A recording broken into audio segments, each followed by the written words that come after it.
student, today we are going to start the class 10th science chapter 1 chemical reaction and equation. Now what is a chemical reaction? The process in which the original substances, that is reactant, lose their nature and identity and form new, that is product, chemical substances with different properties are called the chemical change and the process is called the chemical reaction. Now यहाँ पे जो definition दी गई है chemical reaction की वो क्या है कि ये वो प्रोसेस है जिसमें कोई भी ओरिजिनल सब्सटेंस जो हम ले रहे हैं दैट इज रिएक्टेंट वो अपनी आइडेंटिटी एंड नेचर को लूज कर देता है and they form the new substance और new chemical substance that is called as the product with different properties. उसकी जो प्रॉपर्टीज होंगी वो जो रिएक्टेंट है उससे बिल्कुल ही डिफरेंट होगी एंड दिस रिएक्शन और this changes is known as the chemical change and the process is called the chemical reaction. Now some points about the chemical reaction. क्या होते हैं कि first the new substances are formed. जब भी chemical reaction होता है वहाँ पे नए सब्सटेंसेस जो हैं वो बनते हैं and second is it can not be reverse by any physical method. और इस रिएक्शन को केमिकल रिएक्शन को हम रिवर्स नहीं कर सकते हैं किसी भी फिजिकल मेथड के थ्रू. आपने इसके बारे में 9th क्लास में पढ़ा होगा, जैसे कि मैग्नेटिज्म हो गया, फिल्ट्रेशन हो गया, सेंट्रीफ्यूगेशन हो गया, डिस्टिलेशन एंड इवेपोरेशन. तो ये सारे फिजिकल मेथड हैं, फिजिकल चेंजेस हैं जिसके वजह से हम केमिकल रिएक्शन को रिवर्स नहीं कर सकते. Now some are the example of the chemical reaction. They are the cooking of food, respiration, fermentation and burning of the candle. These are the some reaction of the chemical reaction. Next is physical reaction.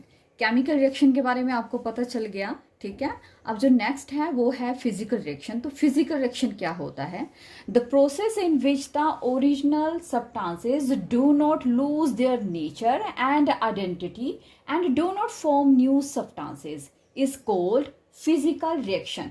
Chemical reaction में क्या हुआ कि जो भी reactant है वो original state में हम ले रहे हैं लेकिन वो अपनी नेचर और आइडेंटिटी को लूज कर देते हैं, जबकि फिजिकल रिएक्शन में ऐसा नहीं हो रहा है. They do not lose their nature and identity and do not form new substances और न्यू सब्सटेंसेस भी नहीं बन रहे हैं. So that is called as the physical reaction. Some example of the physical reactions are there. Cutting of the wood logs. Wood logs को आप काटो, ठीक है, उसको आप उसी उसमें यूज कर सकते हो. उसकी जो प्रॉपर्टीज है वो चेंज नहीं होगी, वुड की प्रॉपर्टीज चेंज नहीं होगी. हाँ, अगर उसको बर्न कर दिया तो उसकी प्रॉपर्टीज चेंज हो जाती है. Now second is the boiling of the water. Boil कर लो, उसको बाद फिर से उसको आप ठंडा कर सकते हो, फिर से वैसे ही यूज कर सकते हो. फिर उसकी जो नेचर है, उसकी जो आइडेंटिटी है या उसकी जो प्रॉपर्टीज है वो चेंज नहीं हो रही है. Tearing of the paper. Paper को टेयर करो, आप विदाउट टेयरिंग भी उसके ऊपर लिख सकते हो. जब हम पेपर को टेयर करते हैं तो उसके ऊपर भी हम लिख सकते हैं. तो दैट मीन्स कि उस ऐसे चेंज जिसमें उसकी नेचर एंड आइडेंटिटी चेंज नहीं हो रही है, that is called as the physical reaction. Now हम अभी तक जो भी पढ़ रहे हैं उसमें हमने दो टर्म्स और पढ़ी हैं, एक रिएक्टेंट है और एक प्रोडक्ट. कि केमिकल रिएक्शन है या कोई भी रिएक्शन है वहाँ पे एक रिएक्टेंट होता है और एक प्रोडक्ट जो है हमें मिलता है. Now what is the reactant? The chemical substance और the substances who take part in a chemical reaction.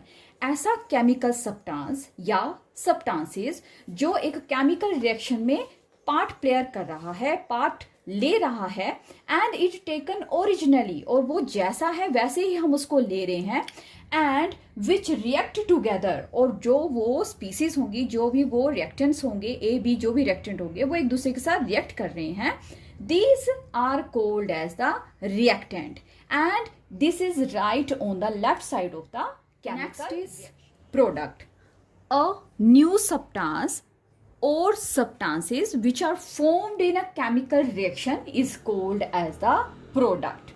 अब क्या हो रहा है, जब रिएक्टेंट जो एक दूसरे के साथ रिएक्ट कर रहे हैं, they form a new substance और a substances that is called as the product. Now जो प्रोडक्ट होता है वो हमेशा राइट साइड पे जो है रिएक्शन के लिखा जाता है. Now, example of the chemical reaction. First example is the when the magnesium ribbon burnt in air, it gives us magnesium oxide. Magnesium metal जो होती है वो shining surface रखती है. Due to the attack of the moist air, it is coated with a white layer that is called as the magnesium oxide. Before we burn it, we have to remove the layer with the sandpaper. जो भी magnesium strip होगी, जो magnesium metal है उसकी जो strip होती है वो ड्यू टू एयर की वजह से, मॉइस्चर की वजह से उसके ऊपर एक वाइट लेयर जो है वो प्रेजेंट हो जाती है जिसको मैग्नीशियम ऑक्साइड कहते हैं. और जब हम उसको बर्न करने लगते हैं in the presence of the oxygen, before that we have to remove the layer with the sand paper. Magnesium burn with dazzling light. जो मैग्नीशियम होता है वो हमेशा डेजलिंग लाइट के साथ जो है वो जलता है. White powder is obtained which is collect in a china dish. Here is the reaction magnesium plus oxygen, it gives magnesium. Example is reaction between lead nitrate and potassium iodide. Now इस reaction में क्या हो रहा है कि हम ले रहे हैं लेड नाइट्रेट को और उसको रिएक्ट कर रहे हैं पोटाशियम आयोडाइड के. अब ये लेफ्ट हैंड साइड पे लिखा है तो दैट मीन्स कि ये क्या है, हमारा रिएक्टेंट है. अब लेड नाइट्रेट और पोटाशियम आयोडाइड जो है एक दूसरे के साथ रिएक्ट कर रहे हैं and they give the lead iodide and potassium nitride. Here is the symbolic reaction of the chemical reaction. इसमें PbNO3 twice plus 2Ki, it gives the PbI2 and the 2KNO3. अब क्या हो रहा है कि हम दो टेस्ट ट्यूब लेते हैं और दो टेस्ट ट्यूब में एक पे हम ले लेते हैं लेड नाइट्रेट सॉल्यूशन जो कि कलरलेस है एंड दिस सेकंड वन में ले लेते हैं पोटाशियम आयोडाइड सॉल्यूशन जो कि फिर से कलरलेस है. जैसे हम इन दोनों को रिएक्शन को हम मिक्स करते हैं, इन दोनों केमिकल्स को हम मिक्स करते हैं, we get the potassium nitrate solution जो कि कलरलेस है लेकिन लेड आयोडाइड के येलो पीपीटी हमें मिलते हैं. तो this show a chemical reaction क्योंकि इसमें क्या हो रहा है कि रिएक्टेंट जो है वो रिएक्ट कर रहे हैं and they give the product. और जो प्रोडक्ट आपको मिल रहा है वो कैसा मिल रहा है कि वहां पे येलो पीपीटी मिल रही है. उसकी जो भी नेचर है, उसकी जो प्रॉपर्टीज हैं वो आपके रिएक्टेंट से अलग है. Next example is reaction between zinc and dilute sulfuric acid or dilute hydrochloric acid. Now इसमें क्या हो रहा है कि हम जिंक ग्रैन्यूल्स को जो है कॉनिकल फ्लास्क में ले रहे हैं और उसमें ऐड कर रहे हैं डाइल्यूट सल्फ्यूरिक एसिड. और जब हम इन दोनों को रिएक्ट कर रहे हैं then we get the zinc sulphate plus hydrogen gas is removed. वहां पे हाइड्रोजन गैस जो है वो जनरेट होती है, निकलती है. अब जो रिएक्शन है वो कैसा है, Zn plus H2SO4 in a dilute form and it gives the ZnSO4 that is zinc sulfate and liberation of the H2 gas. In next reaction in which we add hydrochloric acid, zinc react with hydrochloric acid, it gives zinc chloride plus hydrogen gas liberated. Zn plus 2HCl, it gives ZnCl2 and H2 gas जो है वो release होगी. अब हम यहाँ पे बात कर रहे हैं कि H2 गैस जो है वो लिबरेट हो रही है, निकल रही है. तो हम इसे कैसे पता करेंगे कि ये जो गैस निकल रही है वो H2 गैस है. तो जब भी गैस जो है लिबरेट हो रही है bye the mean of the gas tube, हम उसके पास अगर जलती हुई कोई कैंडल लेके जाते हैं तो वो H2 गैस जो होती है वो पॉप साउंड में बर्न करती है. पॉप साउंड जो है के साथ जो है वो बर्न करती है. तो this is another example of the chemical reaction that is reaction between zinc and dilute sulfuric acid or hydrochloric acid. Example is reaction between barium iodide and lead chloride. Barium iodide when react with the lead chloride, it gives the barium chloride which is white in color, and the lead iodide where yellow PPT are formed. These are the some example of the chemical reaction. Next topic is characteristics of chemical reaction. Now here are the some properties of the chemical reaction. First is the formation of PPT, that is the precipitate. In this reaction, silver nitrate plus sodium chloride, it react with each other and it give the silver chloride PPT and sodium nitrate solution. Next reaction in which sodium sulfate plus barium chloride react together and it gives the barium sulfate PPT and sodium chloride solution. Second one is the evolution of the gas. हमने बहुत सारे पीछे reactions किए हैं जिसमें हमने zinc granules को जब सल्फ्यूरिक एसिड के साथ एंड हाइड्रोक्लोरिक एसिड के साथ रिएक्ट किया है तो हमें वहां पे गैस जो है लिबरेट होती हुई दिखी है, वो है तो इवोल्यूशन ऑफ द गैस. कोई भी केमिकल रिएक्शंस हैं उसमें इवोल्यूशन ऑफ द गैस जो है वो भी एक कैरेक्टरिस्टिक्स है. Now change in the colour, third one जो है वो चेंज इन द कलर है. तो rest is brown why the iron is greyish black. आपने देखा होगा जो आयरन होता है वो बिल्कुल ग्रेइश ब्लैक कलर का होता है, लेकिन जैसे ही उस जो मॉइस्चर के कॉन्टैक्ट में आता है, ऑक्सीजन के कॉन्टैक्ट में आता है, इट स्टार्ट रस्टिंग, और जो रस्ट होती है वो ब्राउन इन कलर होती है. ना चेंज इन स्टेट, बहुत सारे केमिकल रिएक्शंस ऐसे होते हैं जो सॉलिड स्टेट टू लिक्विड में जाते हैं या लिक्विड टू गैसेस फॉर्म में जाते हैं. जैसे कि सॉलिड वैक्स को जब हम बर्न करते हैं it forms the water vapours and CO2 release होती है. वैसे ही पेट्रोल को जब हम लिक्विड फॉर्म में ले रहे हैं and it Burns to form the water vapors also and CO2. Next reaction is change in temperature. That is another characteristics of the chemical reaction. Change in temperature that means या तो rise up करेगा या फिर down चला जाएगा temperature किसी भी chemical reaction में. और change in temperature के base पे जो भी reaction है वो दो तरह के होते हैं. One is the exothermic and other is the endothermic. Exothermic reactions वो रिएक्शंस होते हैं in which heat is evolve during the reaction, कि जब रिएक्शन चल रहा है कंप्लीट हो रहा है तो वहां पे हीट जो है वो इवोल्व होती है. जैसे कि carbon plus oxygen it gives CO2 and heat is released, and methane जब ऑक्सीजन के साथ रिलेट कर रहा है देन CO2 एंड H2O बनता है और साथ में हीट जो है वो रिलीज होती है. एंडोथर्मिक रिएक्शंस में इन विच रिएक्शंस हीट इज एब्जॉर्ब्ड, ऐसे रिएक्शन जिसमें कि हीट जो है वो दी जाती है, एब्जॉर्ब होती है, उसको बोलते हैं endothermic reaction. Here is the example, nitrogen plus oxygen, heat is absorbed here and here we get the nitric. Next topic is chemical equation. Chemical equation, that is the shorthand method of writing a chemical reaction in terms of symbols and the formulas of the different reactants and the product is called the chemical equation. अब chemical reaction में क्या हो रहा है, हमारे पास क्या होते हैं, reactant होते हैं और product होते हैं.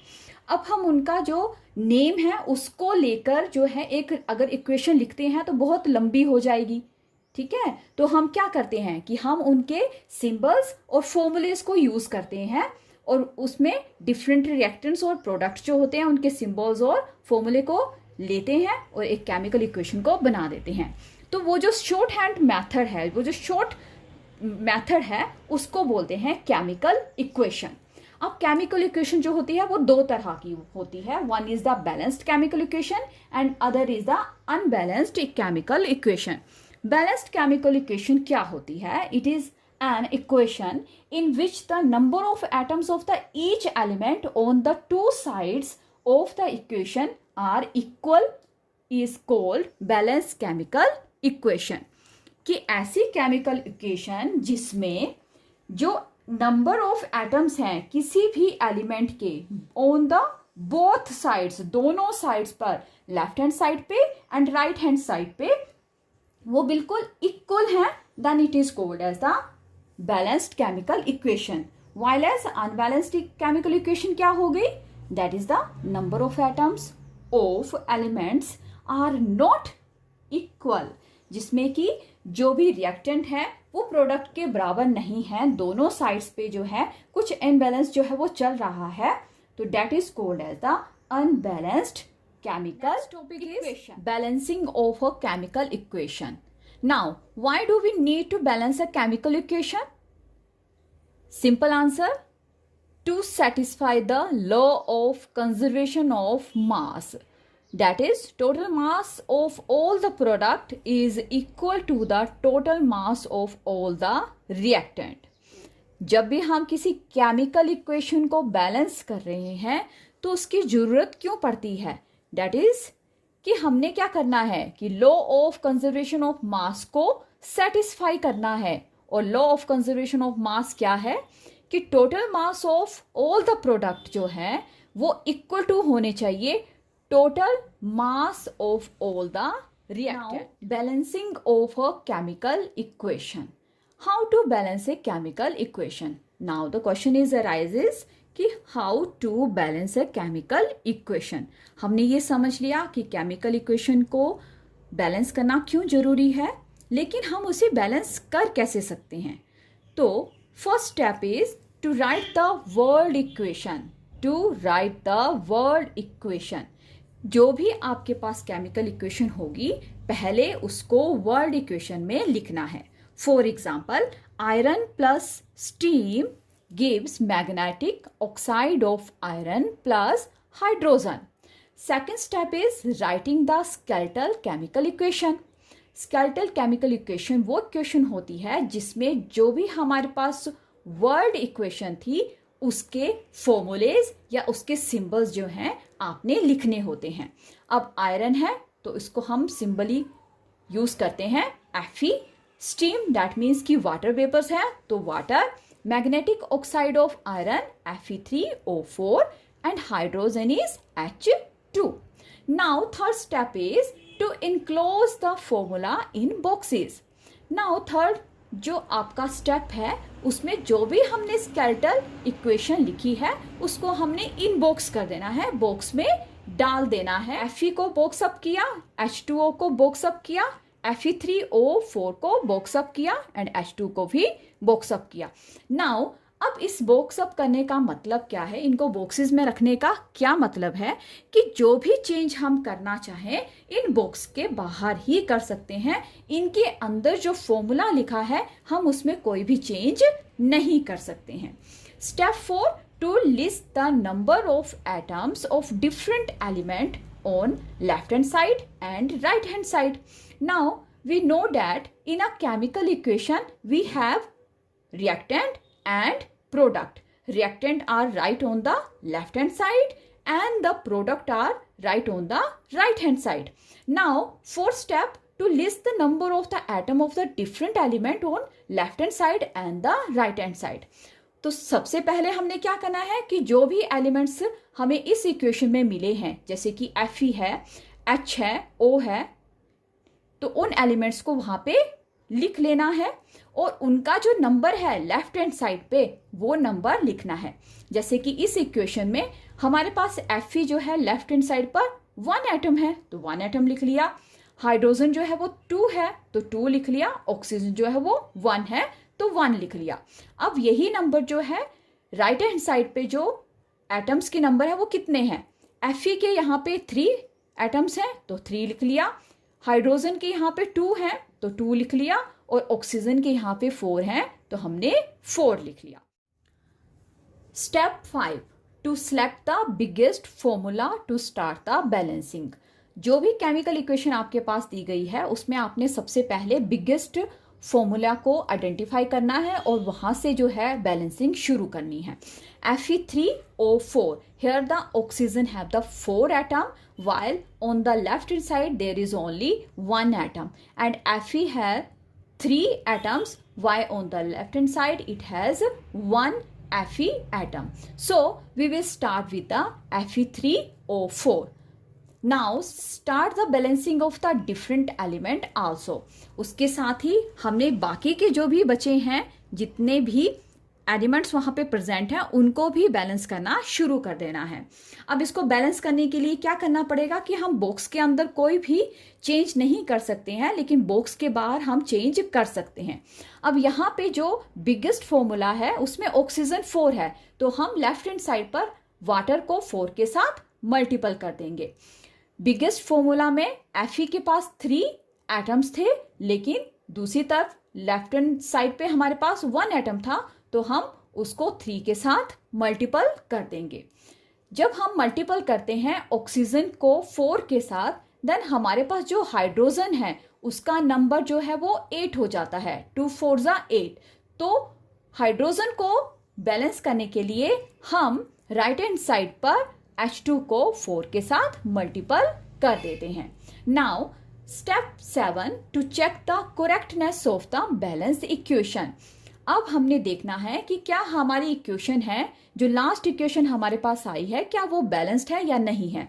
तो सिंपल वही प्रोसेस है कि पहले हमने एलिमेंट्स लिखने हैं, Fe, hydrogen and oxygen, and what are the number of their in left hand side and right hand side. Now look at this equation, here the Fe is 3, then we will write here 3. Hydrogen is 8, we will write here 8, and oxygen is 4, we will write here 4. On the right hand side, Fe have 3 atoms and hydrogen have 8 atoms and oxygen have 4 atoms. This is the balancing of this equation. Are the those steps for balance a chemical equation. I hope you have understand it. Next topic is type of chemical reaction.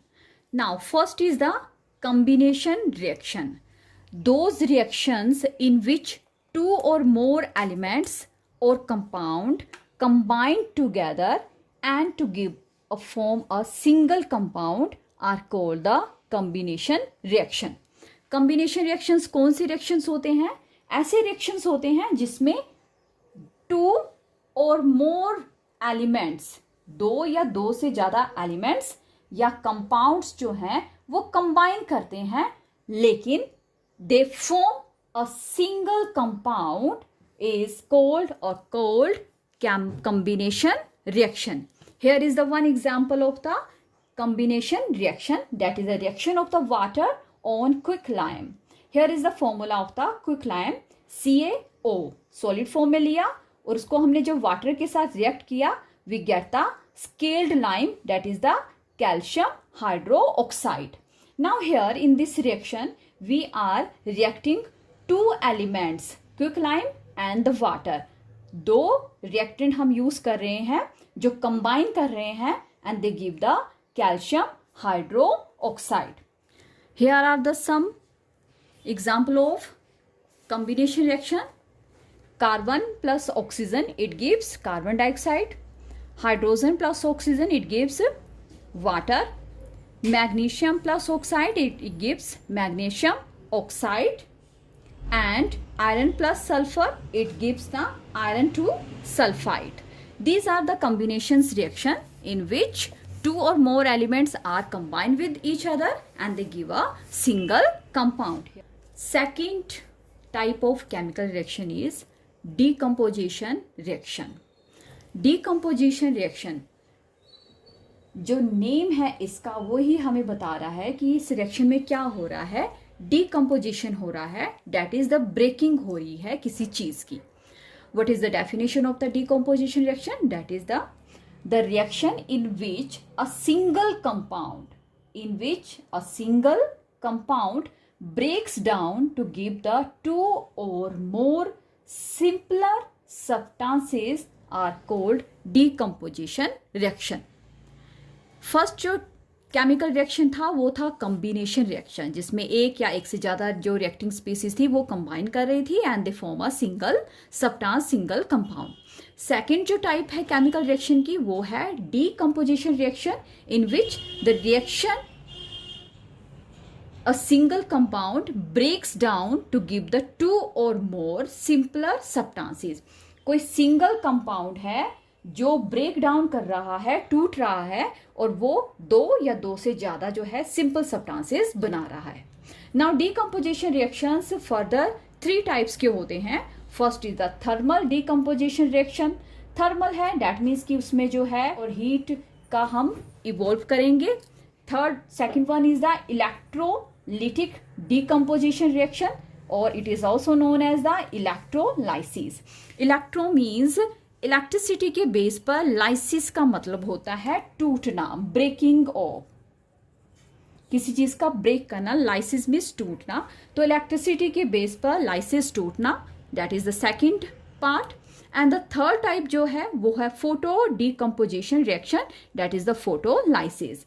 मतलब कि ऐसा reaction जिसमें हम photo, that means the light use कर रहे हैं to break down the compounds, जो भी कंपाउंड्स हमें मिले होंगे उसको ब्रेक डाउन कर रहे हैं bye the mean of the light. First type of decomposition reaction is thermal decomposition reaction. In this reaction, it carried out by the absorption of heat. Example, the thermal decomposition of lead nitrate. Now, here is the lead nitrate which is white in color. When we heat it with the help of burner, it gives lead oxide, nitrogen dioxide and oxygen is released. Now, in this reaction, what happened? One compound is breaks into the 2 or 3 compound. That is, lead nitrate breaks down into lead oxide, nitrogen dioxide, and oxygen. Next one is the thermal decomposition of ferrous sulfate. Now, we will take the ferrous sulfate, which is green in color. When we heat it, it gives ferric oxide, that is reddish brown in color, and SO2 and SO3 gases are released with the smell of the burning sulfur. Now, these are the some example of the thermal decomposition reaction. Second is the electrolytic decomposition reaction, that is electrolysis. Now, what is the electrolysis? Electrolysis क्या है? That is, the decomposition is carried out by passing electricity. जब decomposition हो रहा है किसी reaction में by the mean of the electricity, that is called as the electrolysis. For example, electrolysis of water. Now, for this, we will set up a experiment like this figure. हमने सबसे पहले क्या करना है, एक प्लास्टिक मग ले लेना है जिसमें हमने 2 कार्बन की रोड्स लगानी है, जो एक एक्ट करेगा एनोड की तरह और दूसरा एक्ट करेगा कैथोड की तरह. उसके बाद we will put some water and few drops of the sulfuric acid in that water. And when we join the anode and the cathode to a 6-volt battery and switch on the switch, then electricity जो है वो move होना शुरू हो जाएगी and water जो होगा आपका, जो H2O है, it breaks into OH and H positive ions में टूटना शुरू कर देगा. और जैसे ही रिएक्शन ये कैरिड आउट होता जाएगा तो हमें कैथोड पे, कार्बन कैथोड जो है वहाँ पे हाइड्रोजन गैस मिलेगी और जो कार्बन एनोड होगा वहाँ पे हमें ऑक्सीजन गैस जो है मिलेगी. Now, third one is photolysis. That means decomposition is carried out in presence of light. अगर लाइट की प्रेजेंस में decomposition हो रहा है तो then it is called as the photolysis. For example, decomposition of the silver chloride and decomposition of the silver bromide. Now here we have the reaction 2AgCl, that is the silver chloride, which is white in color, and in the presence of the sunlight it gives silver plus chlorine. Now second one is the silver bromide, which is yellow in color, and in presence of the sunlight it decomposed into silver and bromine. Now next is the decomposition of the, or the photolysis of the hydrogen iodide. Hydrogen iodide formula is Hi. In the presence of sunlight or UV light, it gives hydrogen gas and iodine gas. Now next one is the photolysis of the hydrogen peroxide. H2O2 is the formula of the hydrogen peroxide. When it photolyzed by the light, it gives water and oxygen. One important thing is hydrogen peroxide is kept in a colored bottle. That's why to cut off the sunlight. Now third one, the type of chemical reactions में third one is the displacement reaction. Displacement reaction is the reaction in which more reactive element displace less reactive element from its solution. Displacement का मतलब जो है simple समझ में आ रहा है कि किसी चीज को डिस्प्लेस करना है, उसकी जगह से हटाना है. तो ऐसा रिएक्शन जिसमें मोर रिएक्टिव एलिमेंट जो होगा वो दूसरे जो लेस रिएक्टिव होगा उस एलिमेंट को उसके सॉल्यूशन से निकाल देता है. तो इस तरह के रिएक्शन को कहते हैं displacement reaction. Now displacement reaction जो होता है that is depend upon the reactivity of the element.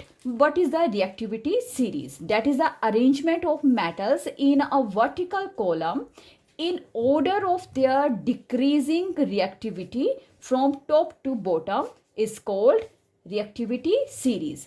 जो भी डिस्प्लेसमेंट रिएक्शन हो रहा है वो डिपेंड करता है उसकी रिएक्टिविटी के ऊपर. जो भी रिएक्टिविटी होगी तो जो अरेंजमेंट होता है मेटल्स का इन वर्टिकल कॉलम में जहां पे डिक्रीजिंग जा रही है उसकी reactivity from top to bottom, that is called as the reactivity series. Here is the reactivity series. Reactivity series, what is the definition of that reactivity series? Arrangement of metals in a vertical column in order to their decreasing reactivity from top to bottom. Here are the elements, here are their symbols. One is the potassium, its symbol with K, barium Ba, calcium Ca, sodium Na, magnesium Mg, aluminium Al, zinc Zn, iron Fe, nickel Ni, tin Sn, lead Pb, hydrogen H, copper Cu, mercury Hg, silver Ag, gold Au, platinum Pt. So now we are discussing here the reactivity series. Now here is the potassium is more reactive as compared to barium, and barium is more reactive than calcium.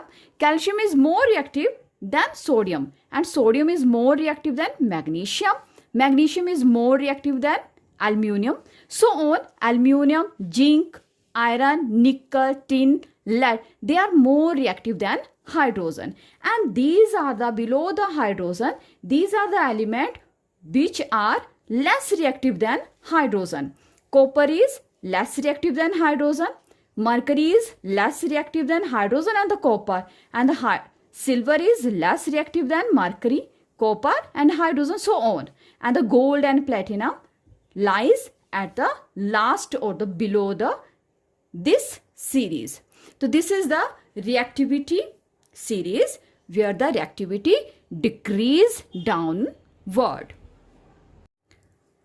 Now the example of the displacement reaction. First example है iron and copper sulphate के बीच में reaction. अब यहाँ पे क्या हो रहा है कि जो Fe है वो Cu को डिस्प्लेस करने जा रहा है. ठीक है, क्यों कर रहा है डिस्प्लेस? बिकॉज जो Fe है it is much reactive than the copper. So copper sulphate जो है वो चेंज हो जाएगा into the ferrous sulphate. Copper की जो पोजीशन है वो Fe ले लेगा और it form the ferrous sulphate, and copper जो है वो बाहर निकल जाएगा, सेपरेट हो जाएगा. Now fourth one is double displacement reaction. Double displacement reaction are reaction in which new compound are formed by mutual exchange of ion or atoms between two compounds. Double displacement का मतलब है कि जहाँ पे single displacement नहीं हो रही है, दो रिएक्टिंग स्पीसीज के बीच में डिस्प्लेसमेंट हो रही है. एक जो है दूसरी की जगह पे जा रहा है और दूसरा जो है फर्स्ट के पास आ रहा है. तो ए reaction in which the new compounds are formed by mutual exchange of ions and the atoms between two compounds. Here is the some example of the double displacement reaction. पहला क्या है, reaction between the barium chloride and the sodium sulfate solution. Now here is the barium chloride and the sodium sulfate solution in the test tube. अब जब हम इनको दोनों को react कर रहे हैं तो यहाँ पे क्या होता है कि बेरियम जो है वो सोडियम की जगह पे आ जाएगा और जो सोडियम है वो बेरियम की जगह पे चला जाएगा, and we will get with the white PPT of the barium sulphate and sodium chloride in a aqueous solution. Second example is the reaction between the silver nitrate and the sodium chloride solution. Here is the silver goes to the sodium place and the sodium goes to the silver place. We'll get the silver chloride, white pipette of the silver chloride and sodium nitrate in the aqueous solution. Fifth reaction is precipitation reaction. Precipitation reaction, an insoluble compound is formed on mixing two aqueous solution or when a gas is passed through the solution is called precipitation reaction. अब precipitation reaction में क्या हो रहा है कि एक insoluble compound जो है वो बनेगा सॉलिड फॉर्म में या पीपीटी फॉर्म में, जो है वो चीज़ हमें मिलेगी जब हम किसी दो एक्वस सॉल्यूशन को मिक्सअप कर रहे हैं, किसी कंपाउंड दो कंपाउंड्स को हम मिक्सअप कर रहे हैं या फिर हम किसी सॉल्यूशन में से कोई गैस को पास आउट कर रहे हैं, देन पीपीटी फॉर्मेशन होती है. फॉर एग्जाम्पल हमारे पास है लाइम वाटर, जब हम इसमें CO2 जो है गैस को पास आउट करते हैं तो हमें मिलता है calcium carbonate, that is a milky suspension और पीपीटी मिलते हैं with. Now next one is the neutralisation reaction. Neutralisation reaction क्या होता है? A reaction in which an acid reacts with the base to form the salt and water. ऐसा reaction जिसमें कोई acid किसी बेस के साथ जो है रिएक्ट कर रहा है and it give rise to the salt and water, that is called as the neutralization reaction. Here is the example: sodium hydroxide plus hydrochloric acid, that is a base, and this one is an acid. Sodium hydroxide plus hydrochloric acid, it gives sodium chloride, that is a salt, and water. Now seventh one is oxidation reduction reaction. Now what is a oxidation? Firstly we will understand it, what is oxidation. Now oxidation, it is a process which involves first gain of oxygen, जिसमें oxygen को कोई species ले रही है, and the second one loss of the hydrogen, या फिर वो species जो है हाइड्रोजन को लूज कर रही है, दे रही है, that is called as the oxidation. And reduction, it involves gain of hydrogen, यहाँ पे जो है हाइड्रोजन को गेन कर रही है, ले रही है, and loss of the oxygen, और जो ऑक्सीजन है उसको लूज अप कर रही है, उसको दे रही है, that is called as the reduction. Now for example copper oxide plus hydrogen, it gives the copper plus water. Now what happened here? Copper oxide it loses the oxygen. ये जो है कॉपर ऑक्साइड जो है वो loose कर रही है oxygen को, that is the loss of oxygen. So what happened here? Here is the reduction is happen. Now what happen to the hydrogen? Hydrogen जो है वो ऑक्सीजन को ले रही है, that means it gain the oxygen. Then what happened here? Here is the oxidation is carried out. Now, a reaction in which both the oxidation and the reduction is take place is called the redox reaction. ऐसा reaction जिसमें oxidation भी हो रही है और साथ में reduction भी हो रही है, ऐसे रिएक्शन को हम बोलते हैं redox reaction. Here is the some example: zinc oxide plus carbon, it gives the zinc and carbon monoxide. अब यहाँ पे क्या हो रहा है कि जिंक जो है वो रिड्यूस कर रहा है, वो दे रहा है ऑक्सीजन को, सो यहाँ पे हो रहा है रिडक्शन. और जो कार्बन है वो ऑक्सीजन को ले रही है, that is the gain of the oxygen, that यहाँ पे हो रहा है oxidation. Now the example copper oxide and hydrogen, and it gives the copper and water. तो कॉपर जो है वो ऑक्सीजन को दे रहा है तो रिडक्शन हो रही है, और हाइड्रोजन जो ऑक्सीजन को ले रहा है तो वहां पे ऑक्सीडेशन हो रही है। Next topic is corrosion. Corrosion is the process of slowly eating up of the metals due to the attack of the atmospheric gases such as the O2, CO2, H2S, water vapors, etc. on the surface of the metal, so as to convert the metal into oxide, carbonate, sulfide is known as the corrosion. Corrosion में क्या हो रहा है कि जो metal है वो धीरे धीरे खत्म हो रही है। क्यों? Due to the attack of the atmospheric gases.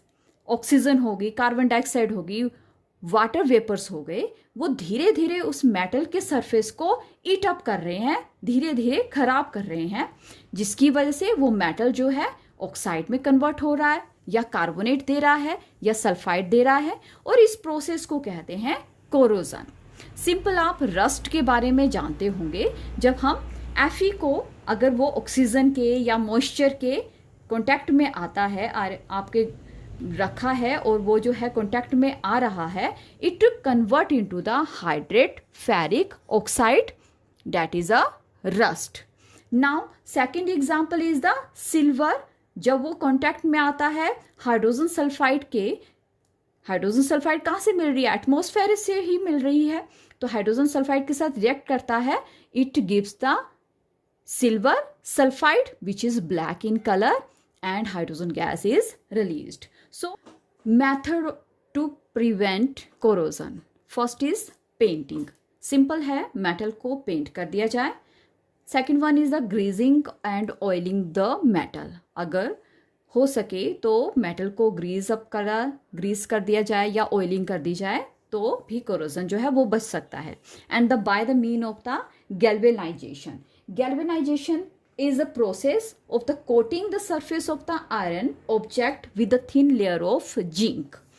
अगर हम Fe को जिंक के साथ कोटेड कब देते हैं तो that is called as a galvanization. Rancidity is the oxidation of the oils and the fat when exposed to air is known as the rancidity. अगर फूड स्टफ है जिसमें ऑयल और फैट है, उसको एक्सपोज किया जाता है एयर में, तो उसकी ऑक्सीडेशन हो जाती है, जिसकी वजह से क्या होता है? It lead to the bad smell and the bad taste. Food का खराब हो जाना, that is the by the mean of the oxidation of the oils and fat. उसकी वजह से क्या हो रहा है? बैड स्मेल आ रही है एंड बैड टेस्ट हो रहा है फूड का। This process is known as the rancidity. And what is the prevention of rancidity? First, by adding the antioxidant. या तो एंटीऑक्सीडेंट उसमें यूज किए जाएं तो रेंसिडिटी से बचा जा सकता है, या फिर उसकी जो पैकिंग है वैक्यूम पैकिंग होनी चाहिए, कोई भी एयर है उसमें ना जा सके। और by replacing the air by nitrogen, put the food stuff in the refrigerator.